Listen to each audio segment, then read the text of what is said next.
All right, welcome to Old School Cenk. You, Mark Thompson with you guys. The Edge with Mark Thompson. Everybody check it out. Woo-hoo! The Edge with Mark Thompson, yeah. We come into a show/podcast and immediately promote another one. I love it. Yeah, that's how confident you are, Jake. You don't worry about, you're not worried about promoting other people, and somehow overshadowing your own thing. Yeah, well, God bless, but you should definitely check that out. Thank you. So speaking of promoting, one more thing and then we'll get right to it. And then today we've got to get to it, guys. I mean, it's been 2 shows since we haven't gotten to what is the most American city, okay? So that'll be adjudicated on tonight's show, obviously. But also sponsored by shoptyt.com, where you can get this awesome hoodie. It really is, I love this hoodie. And this shirt, I wrote the damn bill. I love that. Yeah. And the hoodie I like. Yeah. I like the two-tone aspect of the hoodie. You'll see blue with the gray, which I guess a gray or like a grayish blue. Yeah. I like that. Me too. I don't like the lining to be the same color as the exterior. Me too. Yeah. Okay. Although we have some hoodies that are both black and black. But anyway, okay, check it out. You have your options. Yeah. I got the guy who I endorsed wrote the damn today. bill. Yeah. And US endorsed him today. I saw a lot of talk on Twitter about your endorsement. Yeah, I was actually a little surprised by it, to be honest. I apparently was trending on Twitter. Oh, I didn't see that. Yeah. That's cool. But I don't know if that's real, because you could be trending for one person and not necessarily trending for someone else. You see what I'm saying? Or you could be trending in an area. I don't know how those... Certainly I know you can be trending in an area. But you're saying if I have a bunch of political interests and people that I follow... So then I might be trending for you, but I might not be trending for the guy who only follows sports figures. Sure. Right? But I don't know. Anyway, I don't know why I'm putting an asterisk on it. Yeah, I was trending today, man. You crazy dog? Okay, anyway, so let's, I wanted to do, but I want to start with a weird random defense of people of a company that no one has any interest in defending, okay? So progressives have a lot of issues with it, and so does seemingly everybody on the planet. They're having a lot of controversies. The name of the company is the Young Turks. No, I'm kidding. It's Uber, okay? And so, but we forget the bad old days. So I'm not talking about should they pay their employees more. I mean, I'm on Ubers a lot, so I talk to the drivers and stuff, and they have a million legitimate concerns. Most of the drivers, though, because you are on it so much, have you noticed, are they for becoming staying independent contractors or for becoming full-time employees? Or even, I haven't. You don't ask them that? I like it. How can you not ask them that? That's what I always ask them. And what do you? Okay, then you tell me. Well, I don't think I have a sample size as great as yours, but here's what I found: most of them who are doing well don't want to touch anything. They go and they say this: the ones that have a problem with Uber and want to become full-time employees are the ones that aren't doing well. I'm hustling my ass off, is what I heard a lot of. I make good money, and I make the Uber system work for me. But why? What's the downside of becoming an employee? Oh my God, there are all kinds of well, you asked, and so here's the answer.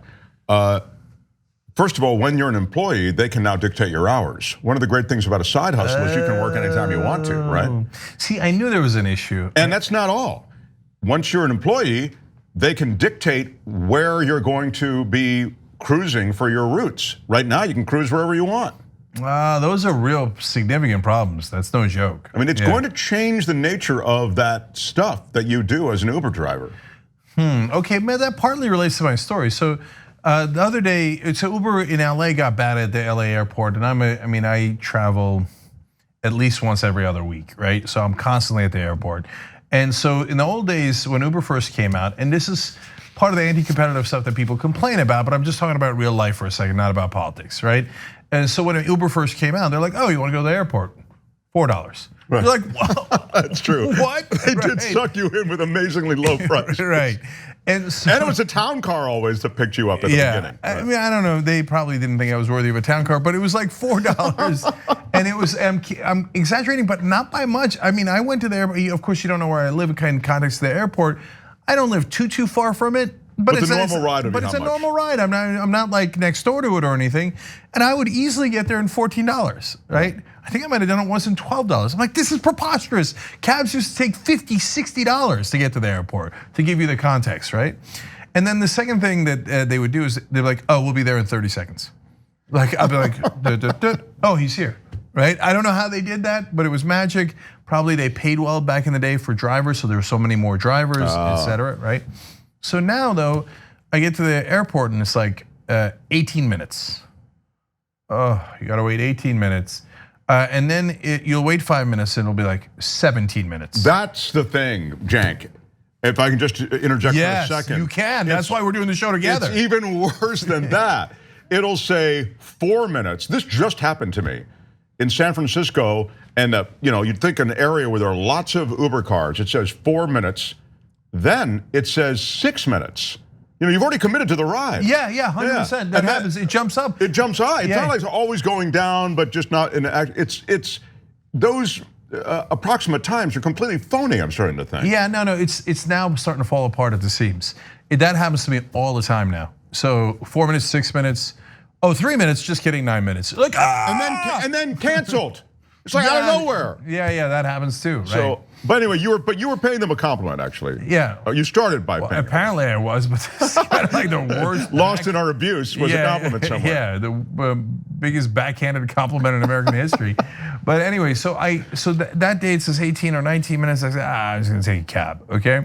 And I'm like, hey, I haven't taken a cab from LAX in forever, right? I take cabs in other cities, like in DC, they're actually very convenient and oftentimes even less expensive than Uber. Oh. And so, yeah, I think the DC cab system is great. Obviously, most of you don't live in LA, so what you don't know is the cab system in LA was atrocious. Like they would say, first of all, it's super hard to get one. Second of all, you'd call them and you'd say, okay, come, I gotta go to the airport. Can you come by my house? They say, oh yeah, no problem, 20 minutes, right? And then 20 minutes to go by, and you're like, okay, I gotta get to the airport. And then you call them back, and then, oh, you gotta wait. Like 5 minutes later after, oh, you wanted a cab. God damn it. Yes, right? That's exactly right.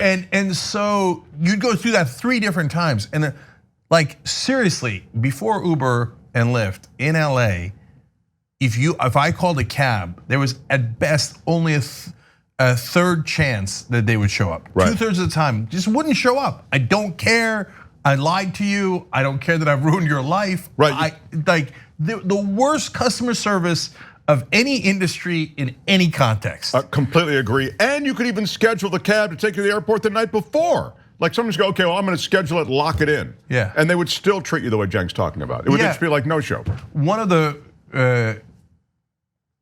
I have to confess, one of the funniest things I ever saw was how mad my dad got at the cab companies in LA. Because he's this extra cautious dude. So like hours ahead of time, he calls the cab, they don't show up, he calls them again. He's on his third one. Now he's fuming, right? And he never curses. And he started cursing. And I mean, like he threw the standard ones in, like, God damn it to hell!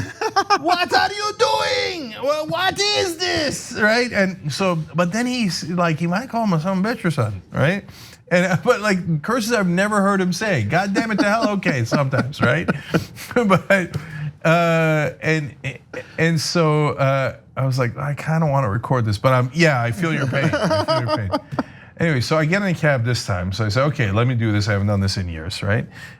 Before we even make it out of the airport, it's already charged me $10. Literally, I looked. We're still in the airport. I'm like, $10. I remember I stayed to Uber. Now it's not 14 anymore. Now Uber is like 24, 26, right? And in fact, that day here, I wrote it down. That day, I think they quoted me. Uber did $23.17. Okay, I wrote 23.17, 26.17 in a different part. Whatever, one of those, okay?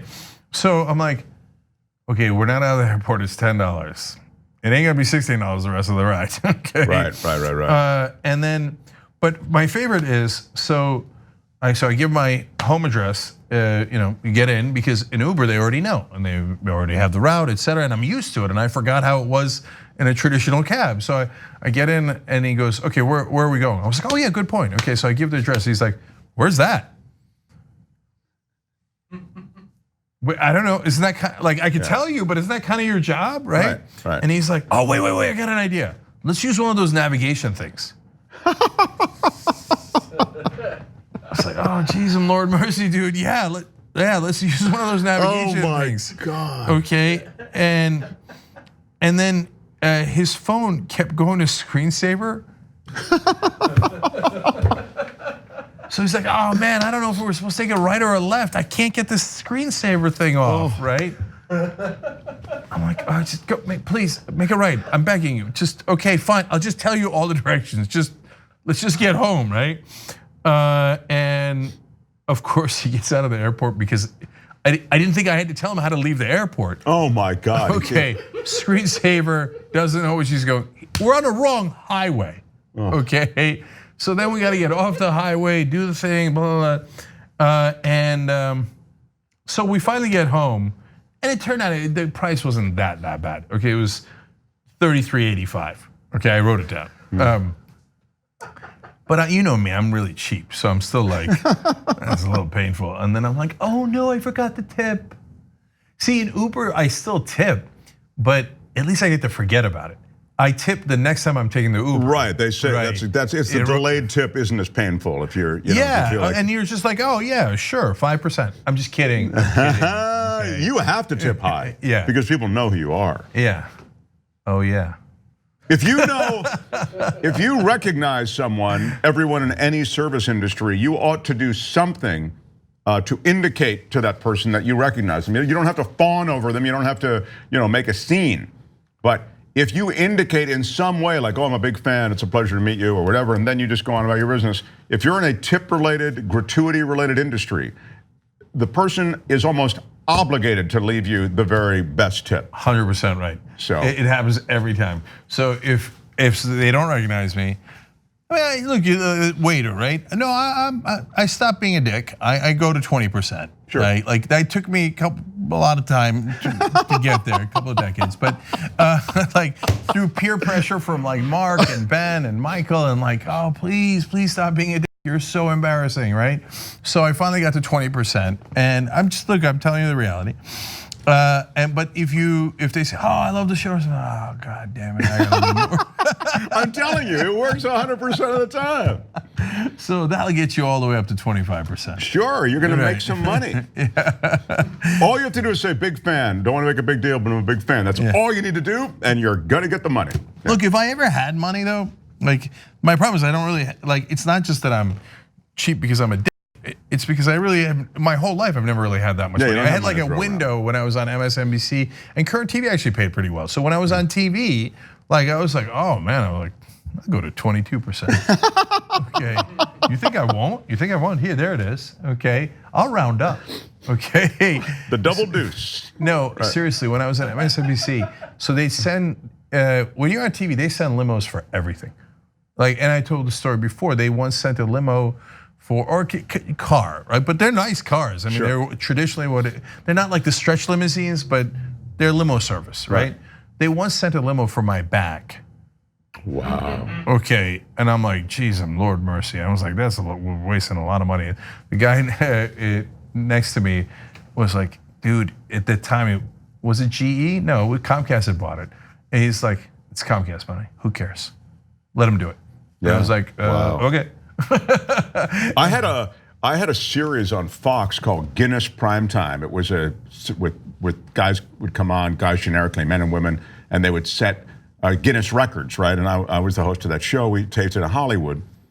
And I remember I don't like to ride in a car with somebody else when I've got my own car, because I'm aggressive and I like to get there and I like to punch around the radio stations, listen to the music I want to. I want control of that cabin, right? Yeah. When I'm the passenger, I'm kind of at the mercy of the guy. It drives me crazy that he's in the right lane when he should be in the left lane, and there's all of that stuff. I have to ask him, can you change the radio to whatever? Anyway, so they said, no, we want to send a car for you.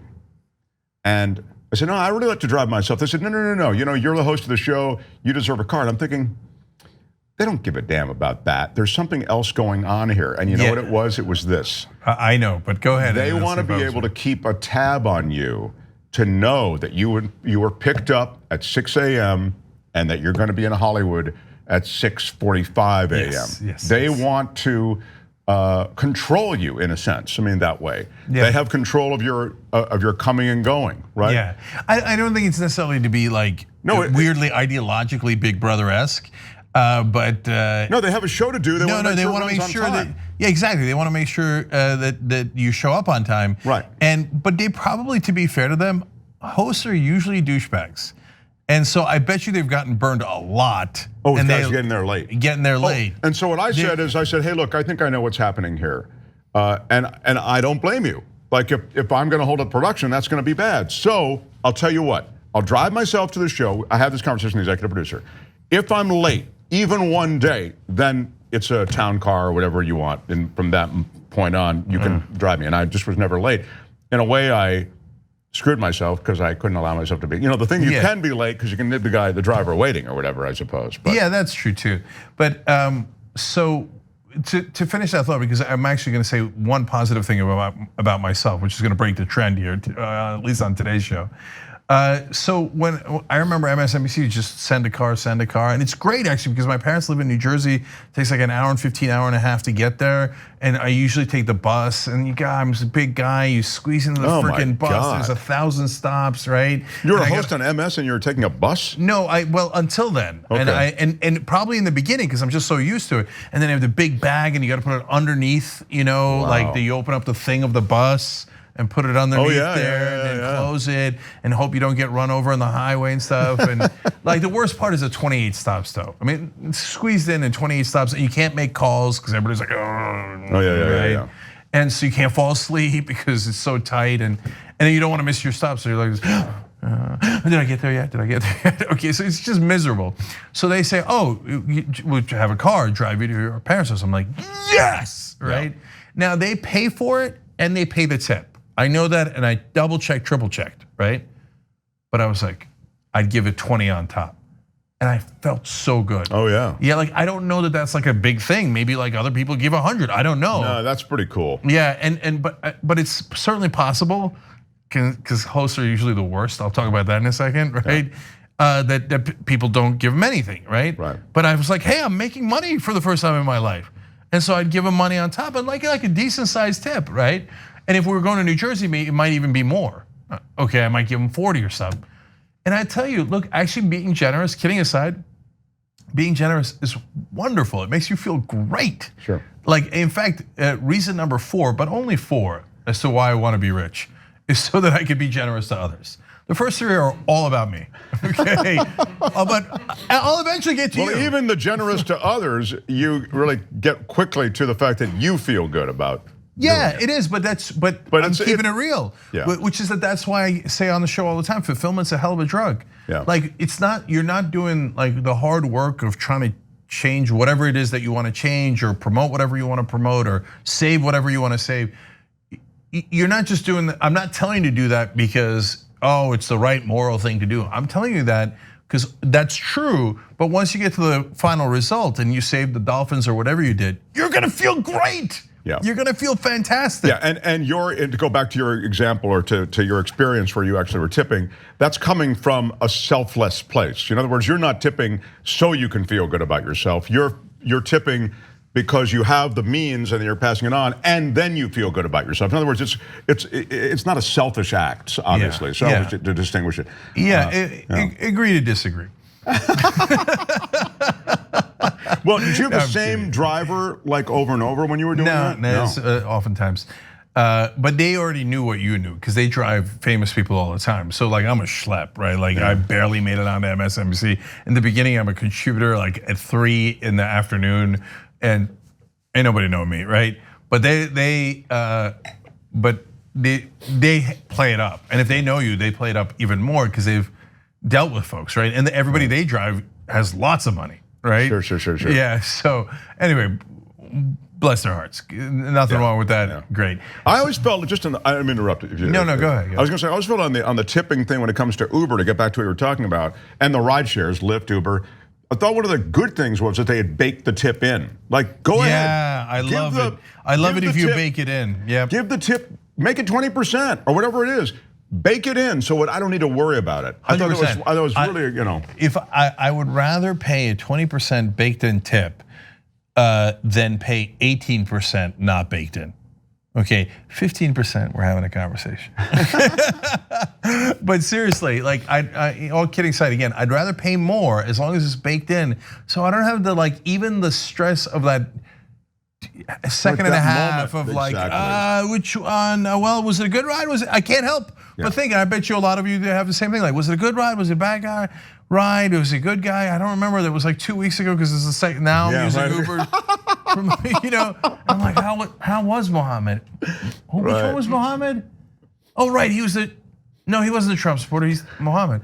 I had an Uber driver in San Francisco from Yemen.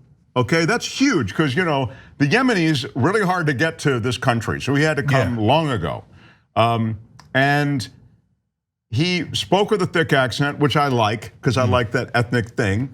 And I got around to asking him. He drove me all the way in from the airport. I got around to asking him, so who do you like? He says, I think because of the economy, I think Trump. I'm thinking, wow. I said, really? With his posture toward immigrants and his, and I started going detailing. He goes, yeah, I don't know. I don't really pay attention to all of that.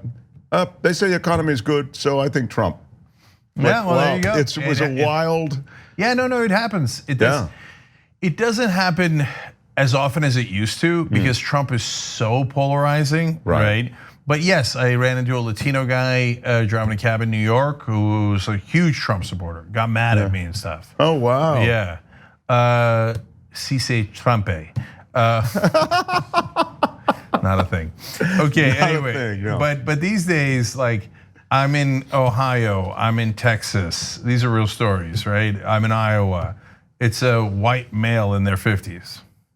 Gotta be a Trump supporter. You can bet your bottom dollar. I was in LA. It's a single mom, who she had liberal written all over her. Okay, we all have kind of uniforms, right? Sure. Right. The Trump guys, something maybe they have the sideburns or the hat or the plaid shirt or whatever it is. We all kind of have a little bit of a uniform. Yeah, you can profile a little bit.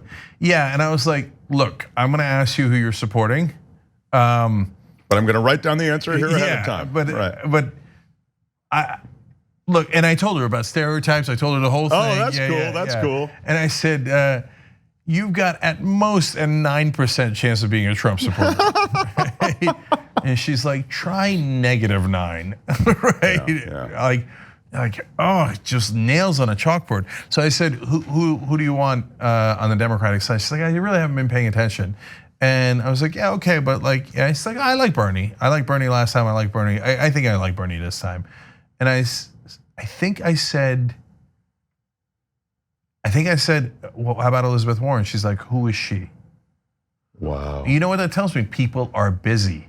They're busy. The guy from Yemen, he doesn't have time to figure out what Trump said, what he did about Yemen, which is helped the Saudis bomb the living crap out of it, right? Worry about what the Muslim ban and which 7 countries does it apply to, et cetera. If it personally affected him and he couldn't come to the country, of course he would care, right? But he's trying to make a living, et cetera. Right. She has 2 jobs. Runs her own company, does Uber on the side, and is a single mom. She ain't got time to figure out the Democratic field. But every person that I asked that actually votes, so far none of them are paying attention, which is amazing. Okay, and so that's a really interesting. I know it's anecdotal, but like I think literally every person I've asked who is, because the Republicans are easy, Trump, like obvious, right? But for the Democratic side, they're like, I don't know, Biden, but I'm not paying attention. Bernie, I'm not paying attention, right? But they're like, I'm going to because I vote. Okay, now some don't vote at all. That's a different category, right? And so we see these polls going up and down. They're important. I don't dismiss them at all, but they might change pretty dramatically at the end. So just a note on that. Yeah. What's interesting to me about this is that there's a sense that someone has about a candidate. So when you're listening to those conversations you're having, people have a sense of things or a sense of the country, and that's why I feel as though whoever runs for the Democrats, the messaging has to be clear. You have to decide that thing that you're going to, like, for example, let's leave Medicare for all and all that aside for a moment, but I like corruption. I would pound the hell out of corruption if I were a Democrat. I'd mention corruption even in a question that didn't have anything to do with corruption. This is a manifestly corrupt administration, and it's full of payoffs and corruption. And I would just make that part so that corrupt becomes part of what people associate with the Republicans, and cleaning up corruption is what you're going to hopefully represent on the Democratic side. Then you can get to Medicare for all and a plan for so much of the economy that's left people out. What I'm saying is, if you get too caught up into policy, then you get these means tests that the media does on your policy. They won't do that on corruption. There's no way that the media can fry you on corruption, in my view. Mark, I'll be a huckleberry. Okay, so yeah, I couldn't agree more with you. Okay, and Warren is doing that a little bit. People think she's doing it a lot. I'm glad she is, and Bernie, of course, does it, but he also does it a little bit. I'm 1,000,000,000% with you. If I was doing it, I'd be like, corruption. Those oranges, corrupt. Right. Okay, bananas, corrupt. Okay, right. No, but you putting kidding aside, the system is awash in corruption. So you can't swing a bat and not hit corruption. Right. And it's such a target-rich environment. Every corporate donation is corruption. They're all bribes. I mean, you guys have heard me talk about that. So your political instincts, I think, are spot on, and every regular person, Republican or Democrat, relates to that. Goes, yes. That's the point. That's the point. It cuts through those Uber drivers. They'll be able to go, well, gosh, these guys are really corrupt. I mean, really, you can answer every question with corruption. I mean, well, how would you handle a situation in the Middle East? Well, I'll tell you one thing I wouldn't do. I wouldn't give it to my son-in-law who has no experience in Middle Eastern affairs, to go fly to Saudi Arabia, make some deal with the head of Saudi Arabia, and supposedly work on a peace deal. I wouldn't do that. This is a corrupt administration. They have no plan for anything except to be corrupt. And then I would get into whatever other answer I had. I mean, I really feel I would fry them at every turn. Yeah. He's not popular. Trump is not popular. If you remind people why they don't like him, I think that. No question. By the way, just to finish the other story, then I want to get to why hosts are jerks. So I finally did the calculation. I think now I remember it's $23.17, but I figured I would have tipped $3. So the Uber would have wound up being about $26, and the cab after the tip turned out to be $39. Wow. So it took me longer to get home. The guy kept getting lost, and it costs, in that case, literally 50% more. Quite exactly 50% more. Look, for all the troubles that Uber has, at least in LA, it continues to still, even now the new and unimproved, like the significantly worse Uber than when it first came out, is still significantly better than cabs. And so that's just the reality. Oh yeah, but yeah, I if you've got a couple of dollars, maybe getting a car service or something, is because when you're getting Uber and Lyft, if you're on a time schedule that's unforgiving in any way, you need to be involved in somebody who's totally dependable. Not in a 7 minutes, you're allowed 7 minutes away. Oh, 9 minutes away. Oh, cancel. You just can't have that. Especially because when I travel, it's almost always for business. And I'm always late, right? So I gotta go. Anyways, okay, now let's go have fun about ragging on people like us. Bennett told a story a long time ago that I love. He said it on the Young Turks when we were a radio show. The producer was interviewing for a job with CBS Football. Do you remember? Do you know this story? No, I know. No. So they asked him, they give him a quiz, okay, in the interview. John Madden needs coffee, but we got a wrong graphic on the screen. Okay, so we're in the middle of a football game. We're broadcasting. Madden, the legendary, broadcaster, needs coffee, and we have a wrong graphic. What do you do first? Okay, so awesome, fun question. Almost everyone answers fix the graphic. That's what I would have answered. That makes sense, right? Wrong answer. They're like, the graphic's not important. the host makes or breaks a show, get the goddamn coffee. Okay. Wow. So what John says on the show, that's the moneymaker. Okay, that's what people come for. They don't come for Phil Simms, they come for John Madden. They didn't say that at the time. Okay? Right. But that's another thing that I like to think that I was proven right about because they moved him out of the booth. Yeah, they've got him on Phil the set Simms, now. Yeah, they're like, he'll do less damage on the set. He'll bore less people on the set. Okay. Anyway, but you know what that creates? Unbearable hosts, because that attitude permeates throughout the entire industry.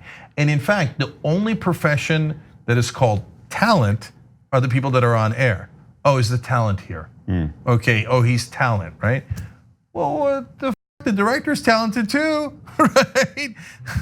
Yeah. The producer's talented, the editor's talented, but no, only the hosts are talented. And so, look, YouTube guys, I love you, but please become a member because I'm gonna tell a story that Rachel Maddow told me right before I went to MSNBC. It's related to this. Okay, ooh, fun.